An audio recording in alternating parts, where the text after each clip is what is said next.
All members are present.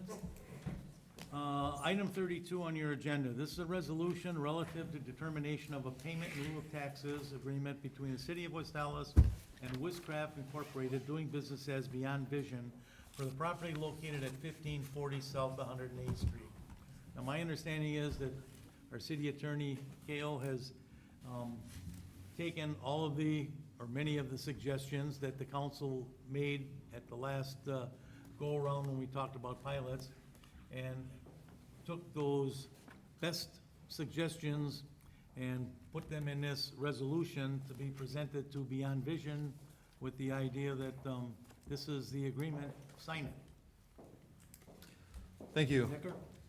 Thank you, Mr. Chair. The agreement was presented to representatives of Beyond Vision on May 21st, and I did not receive a response as of today, but I still decided at least that this was a good version, so I shared it with the chair and with Mr. Stiebel.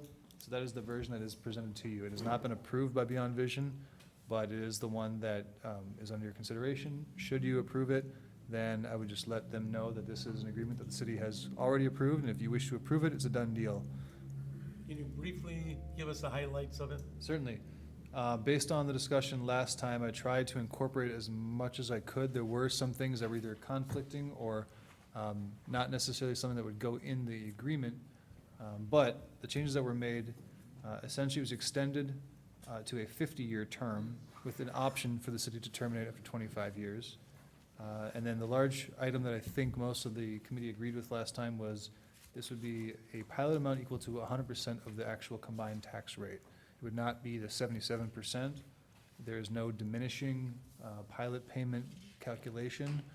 It simply is if you, whatever the non-taxable property is evaluated at by the assessor, it will be, a pilot will be imposed based on the then current combined tax rate for all taxing entities that are in West Allis. So MATC, Sewerage District, School District, City, County, State, all those mill rates combined would result in the exact pilot payment, so it's 100%. So any property they would transfer to being taxable would essentially have the same rate. It'd be a one-for-one dollar switch. The city's total amount of money coming in would not change. It would just be less from the pilot, more from taxes. So that's a big change from the last version, which I think I highlighted. There was a number at about $5.4 million that if they could transfer enough of their property to taxable entities to 5.4, that they'd make no pilot payments at that point in time. So that changed. There isn't necessarily a restriction upon how it's being subdivided, but there's something called a conditional. The resolution would have to be the one that actually has the conditional rezoning for this particular parcel. So there's nothing in the actual pilot agreement talking about rezoning. You don't want to create a situation where there's a contract talking about zoning. And in this particular case, the way to do that was to, through your resolution, enact it saying that this zoning will take place upon Beyond Vision acquiring the property, or something along those lines. Create a condition like that. There's case law supporting that as being acceptable because it is certainty. It's not a temporary zoning. If this occurs, then the zoning changes permanently at that point in time. And that's why it's okay to do that type of conditional zoning, but that would not be in this agreement. You won't find it there. It'll be in the resolution should that time come. Any concerns about spot zoning or things like that? There was mention of a study taking place on Highway 100, and if that study does take place, that would be a very important fact that if they come back and say, yes, this is appropriate for manufacturing or commercial, you can choose, then that would be a very helpful piece of information to defeat any claims of spot zoning. You can't rezone a property just for the sole benefit of the owner, but if that study comes back saying it's beneficial for the city for it to be manufacturing, that's an important fact that would defeat that. So you won't find that necessarily in the agreement either, but it's something that you'll have to consider. There's also discussion of doing an M1, M2 zone, and splitting that into basically light manufacturing and heavy or regular manufacturing.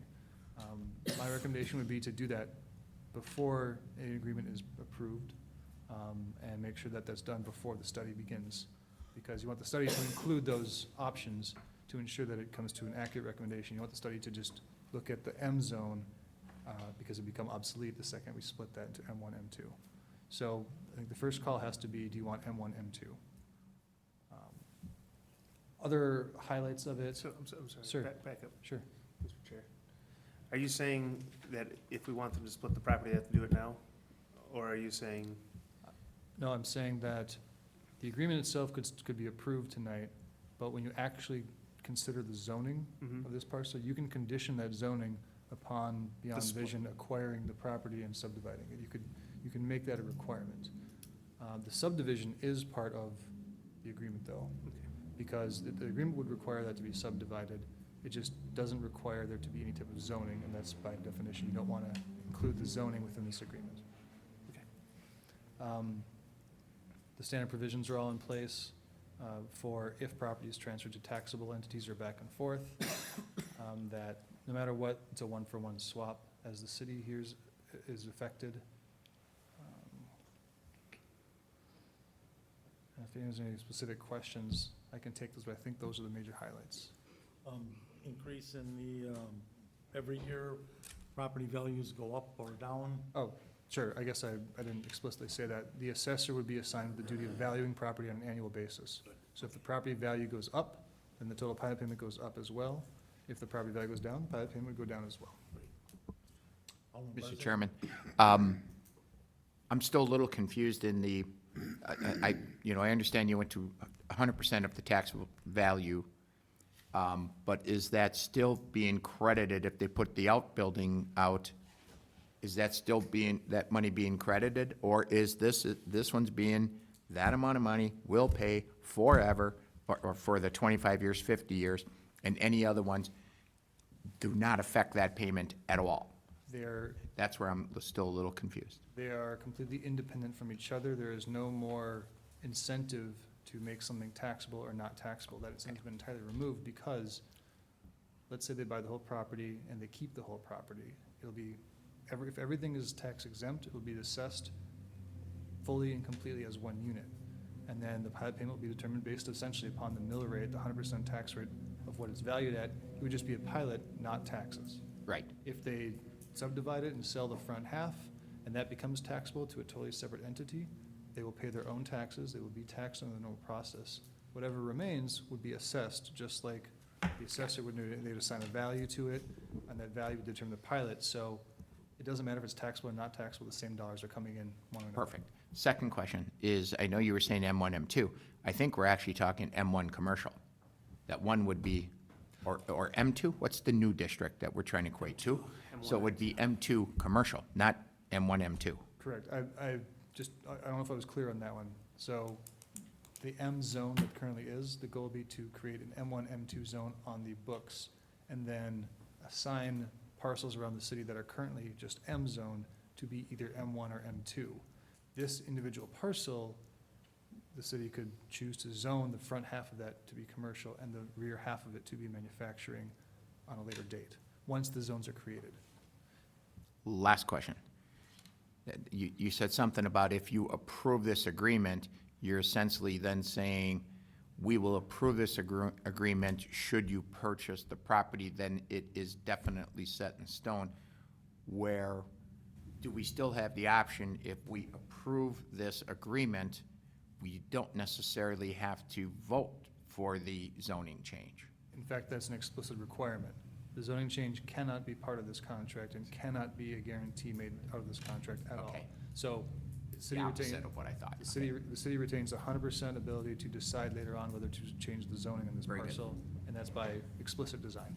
Alderman Roll. Mr. Chair, I don't know if you misspoke or I misheard. You said if they decide to buy the whole parcel. Is that what you said, or did I catch that wrong? If they would decide to they're gonna purchase the whole parcel, but there's a plan to subdivide and sell off the The west. western half of it, or Part western west. portion. If, though, for whatever reason, they would decide not to sell off that western half, the pilot would be determined based on the total value of all the property that is currently exempt that they purchased. Mr. Chair? Cale, what's our recourse if 3 years from now, they can't sell off any parcels and cash flow is tight and they say, West Allis, we don't have the money. Beyond Vision has a great track record financially and from a leadership position, so I'd say it's a rare scenario, but it's good to Or plan. 10 years from now, or 15 years from now. It's good to plan ahead, no matter what, you're living in my world now, worst case scenario, which is good. If that's the problem, then the city would have standard collection methods, just like any other contract. There would not be the taxing authority. We would not be able to impose it as a special charge or special assessment or special tax. So it would just be a standard collections action. And that would be, It'd be a thing like a. Take 'em to court. A contracts case in which you're we claiming, taking the blind people to court. claiming for money damages. Alderman Root? I know we don't have the assessor here, but we're getting 280,000 and change on that right now. Do we still see that we're gonna get that, maybe more? It would really depend on what development occurs there.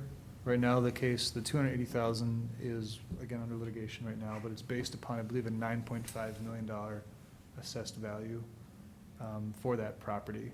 So it really depends on how the assessor would value it in the future and whether the parties would agree to that assessed value or challenge it and take it to the Board of Review. So I can't predict what it's going to be, but the main thing is that there is no more, there's no formula or calculation that results in that pilot payment going down as more development occurs.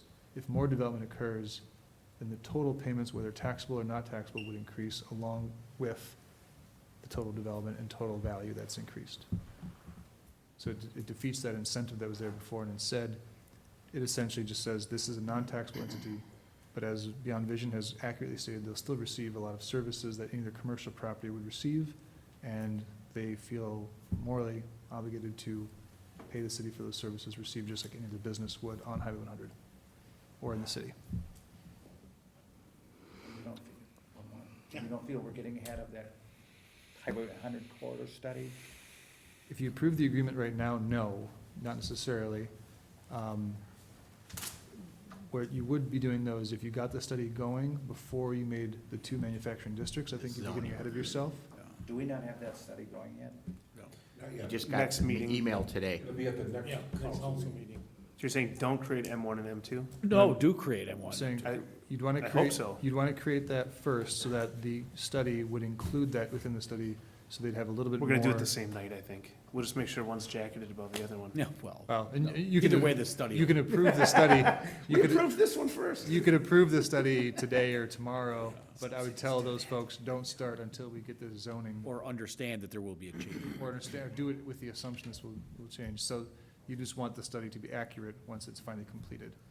But yeah, so you have to change the code itself to have two zoning districts splitting that manufacturing. Then on a later date, you would make a completely independent decision as to whether to zone this particular parcel, commercial, manufacturing, or split them. And that'd be totally independent of this contract. Everybody understand that now? Pretty much. Any other questions? Is there a motion for approval? So moved. I'll second it. Been moved by Barzak, seconded by Vitale. Any discussion? All in favor? Aye. Aye. Opposed? Carried. There's nothing else to come before the committee. We are adjourned. Yeah.